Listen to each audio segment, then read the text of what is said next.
जय श्री राधे कृष्ण। आप सभी का हमारे YouTube चैनल पे बहुत बहुत स्वागत है। आइए सुनते हैं अगहन अमावस्या मार्गशीर्ष अमावस्या की कथा। इस बार अमावस्या तिथि जो कि 23 नवंबर 2022 दिन बुधवार को अमावस्या तिथि है।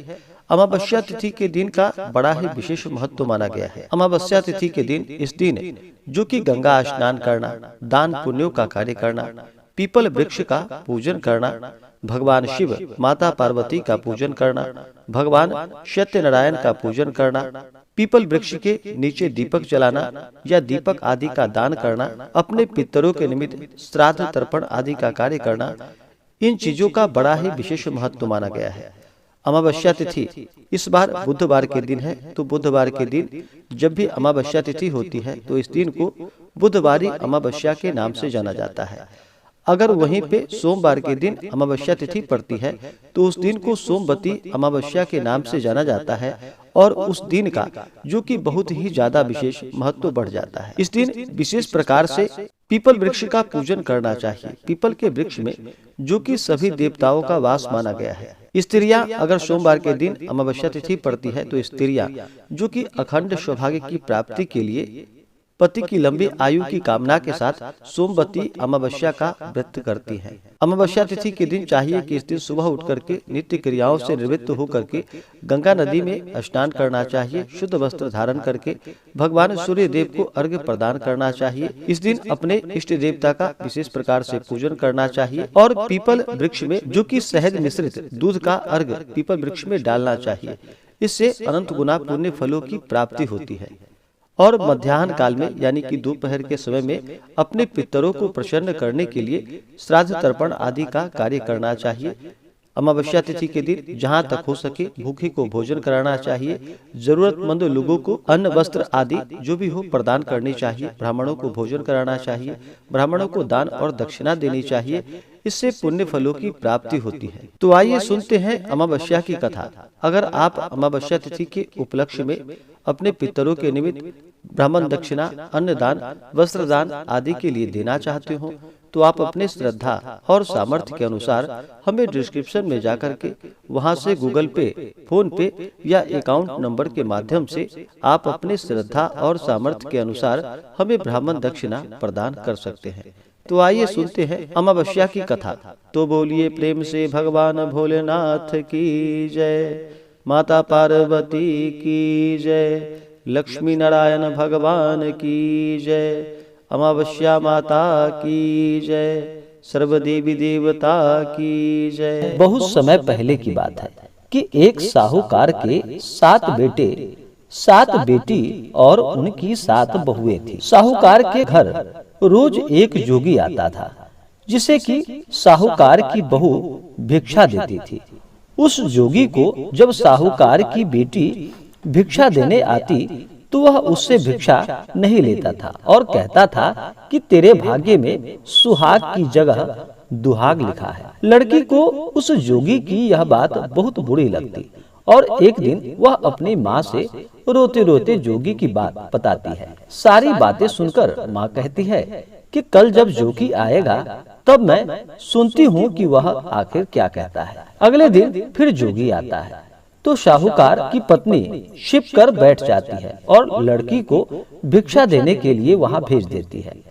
जोगी उससे भिक्षा नहीं लेता और फिर वह वही बात को दोहराता है कि तेरे भाग्य में सुहाग के बजाय दुहाग लिखा है। लड़की की माँ बाहर निकल आती है और जोगी को बहुत बुरा भला कहती है।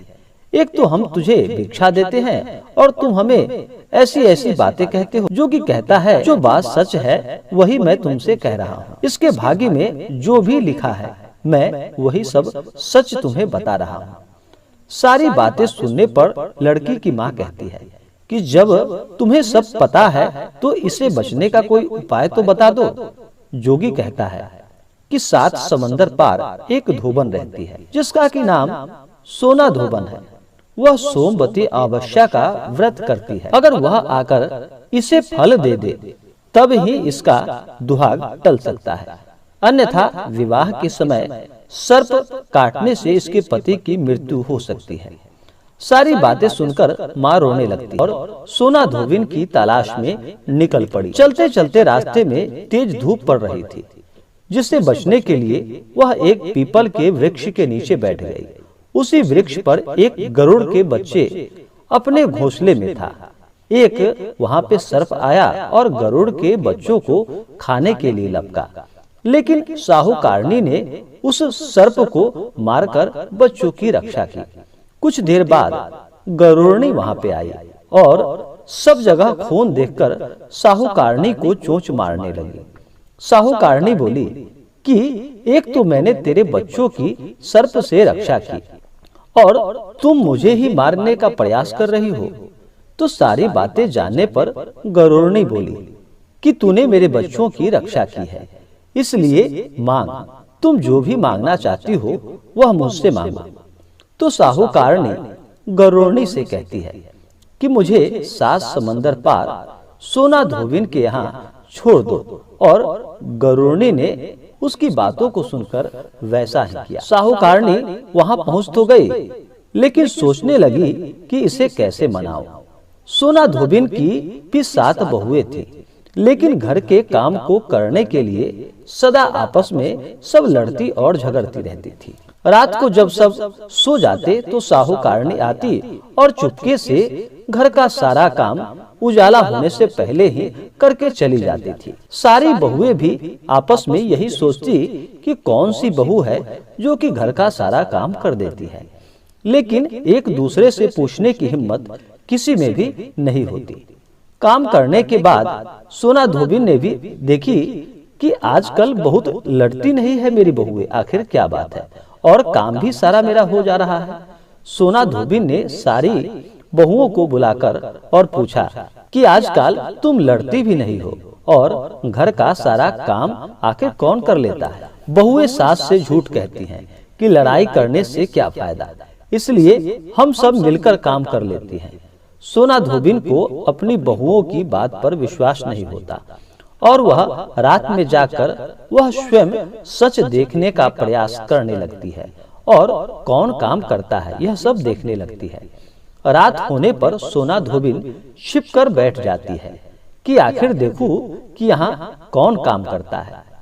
रात हो गई तो वह देखती है कि एक औरत चुपके से घर में घुस रही है। वह देखती है कि उसने घर का सारा काम कर दिया और जाने की तैयारी में है। जैसे ही साहूकारनी जाने लगती है तो सोना धोबिन उसे रोकती है और पूछती है कि तुम आखिर कौन हो और क्या चाहती हो। साहूकारनी कहती है कि पहले तुम मुझसे वचन दो, तब मैं तुम्हें बताऊंगी। वह वचन देती है। तब साहूकारनी कहती है कि मेरी बेटी के भाग्य में सुहाग की जगह दुहाग लिखा है, लेकिन तुम सोमवती अमावस्या का व्रत करती हो तो मेरे साथ चलकर उसे सुहाग दे दो। सोना धोबिन वचन से बंध गई थी। वह साहूकारनी के साथ चलने को तैयार हो जाती है। जाते हुए सोना धोबिन अपने बेटों व बहुओं से कहती है कि मैं इस औरत के साथ इसकी बेटी को सुहाग देने जा रही हूँ, लेकिन अगर मेरे पीछे से तुम्हारे पिताजी मर जाएं तो उन्हें तेल के कुएं में डालकर रख देना। धोबिन साहूकारनी के घर पहुंच जाती है। साहूकारनी अपनी बेटी का विवाह करती है तो फेरों के समय सोना धोबिन कच्चा करवा दूध तथा तार लेकर बैठ जाती है। कुछ समय बाद सर्प आया और दूल्हे को डसने लगा तो सोना धोबिन ने करवा आगे कर तार से सांप को बांध दिया और सर्प वहीं पे मर गया। अब सोना धोबिन ने लड़की को सुहाग दिया और कहा कि जितनी अमावस्याएं मैंने की हैं उन सभी का फल साहूकार की इस लड़की को मिल जाए। अब आगे जो अमावस्याएं मैं करूंगी उसका फल मेरे पति व मेरे पुत्रों को मिले। सभी लोग सोमवती अमावस्या की जय जयकार करने लगते हैं और सोना धोबिन अपने घर वापस जाने को तैयार हो जाती है। तो साहूकारनी ने कहा कि तुमने मेरे जमाई को जीवन दान दिया है, इसलिए तुम जो चाहो मुझसे मांग लो। तो सोना धोबिन बोली कि मुझे कुछ भी नहीं चाहिए और वह चली जाती है। रास्ते में चलते हुए फिर से सोमवती अमावस्या आ गई। उसने पीपल के पेड़ के नीचे बैठकर कहानी कही, व्रत रखा और पीपल के पेड़ की 108 बार परिक्रमा की। पीपल के पेड़ की पूजा के बाद वह घर जाती है तो देखती है कि उसका पति मरा हुआ पड़ा है। अब रास्ते में जो सोमवती अमावस्या उसने की थी उसका फल अपने पति को दे दिया, जिसके प्रभाव से वह पुनः जीवित हो जाता है। सब कहने लगते हैं कि तूने ऐसा क्या किया जो तेरा पति जिंदा हो गया है। वह कहती है कि मैंने तो ऐसा कुछ भी नहीं किया है, बस रास्ते में सोमवती अमावस्या आ गई थी जिसका मैंने व्रत किया, कथा कही और पीपल के वृक्ष की 108 बार परिक्रमा की। अब सारी नगरी में ढिंढोरा पिटवा दिया गया कि हर कोई अमावस्या का व्रत करे, पूजा करेगा, व्रत रखेगा, कथा कहेगा और पीपल के वृक्ष की 108 बार परिक्रमा करेगा। हे सोमवती माता, हे भगवान भोलेनाथ, हे माता पार्वती, जैसे आपने साहूकार की बेटी का सुहाग दिया वैसे ही सबका सुहाग देना और उनके घर को सुख और समृद्धि से भरा रखना। तो बोलिए प्रेम से भगवान भोलेनाथ की जय, माता पार्वती की जय, लक्ष्मी नारायण भगवान की जय, अमावस्या माता की जय, सर्वदेवी देवता की जय। तो आशा करता हूँ कि यह जानकारी आपको अच्छा लगा हो। ऐसे ही ज्ञानवर्धक जानकारियाँ प्राप्त करने के लिए हमारे इस चैनल पे अगर आप नए हैं तो चैनल को लाल बटन दबा करके सब्सक्राइब करें, साथ में बेल आइकन घंटी को दबाएं ताकि मेरे वीडियो का नोटिफिकेशन आपको समय से मिलता रहे। वीडियो को लाइक करें, शेयर करें, सुखी रहे और स्वस्थ रहे। जय श्री राधे कृष्ण। धन्यवाद।